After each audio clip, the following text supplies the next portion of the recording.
প্রকার কোনো পরিবর্তন কিন্তু হয়নি। এখন আমরা দেখেছি তৃণমূল আমলে যে রকমভাবে প্রশাসন বিভাগ দলদাস হয়ে কাজ করত, তেমনইভাবে কিন্তু দলদাস হয়ে কাজ করছে।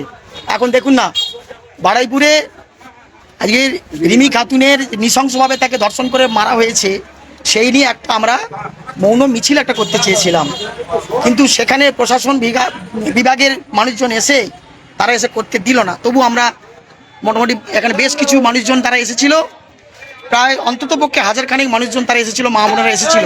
কিন্তু একটা দুঃখের বিষয় কি জানেন? দুঃখের বিষয় হলো এখানে একজন ছোট্ট বাচ্চা মেয়ে ছেলে নরখাদকদের হাত থেকে, তাদের লেলিয়ান শিখা থেকে, তাদের নৃশংসতার হাত থেকে সে বাঁচতে পারেনি। তার প্রতিবাদে আমরা কোনো একটা শান্তি মিছিল একটা করতে চেয়েছিলাম, প্রতিবাদ চেয়েছিলাম, যারা ধর্ষণ করেছে তাদের যাতে ফাঁসি হয় সেই চেষ্টা করতে চেয়েছিলাম। কিন্তু আজকে কি দেখলাম, সেই প্রশাসন বিভাগ আজ করতে দিল না, প্রতিবাদ করতে দিল না।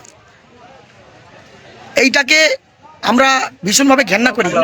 আমরা সাধারণ মানুষ, আমরা কি চাইবো?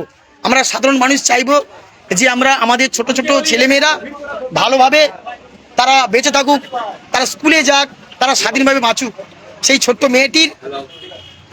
মেয়েটির জন্মদিন ছিল, সেই জন্মদিনে তার মৃত্যুদিন হয়ে দাঁড়ালো। তবে ভবিষ্যতে এমন ধরনের কাজ না যেন হয়। সরকারের কাছে আমাদের অনুরোধ, আপনি একটু দেখবেন। আপনি বলেছিলেন সরকারে আসার আগে, আপনি বলেছিলেন যে সকালে ধরবেন, বিকেলে খরচ করে দেবেন। আপনার কাছে আমরা আশাবাদী আপনি আপনার কথা রাখবেন। যারা ধর্ষক তাদের উপযুক্ত যেন শাস্তি হয়, তাদের যেন ফাঁসি হয়, এই কামনা করি। আপনার কাছে অনুরোধ, আপনি তো পশ্চিমবঙ্গের বাবা মা, আপনি আপনার কথা রাখুন।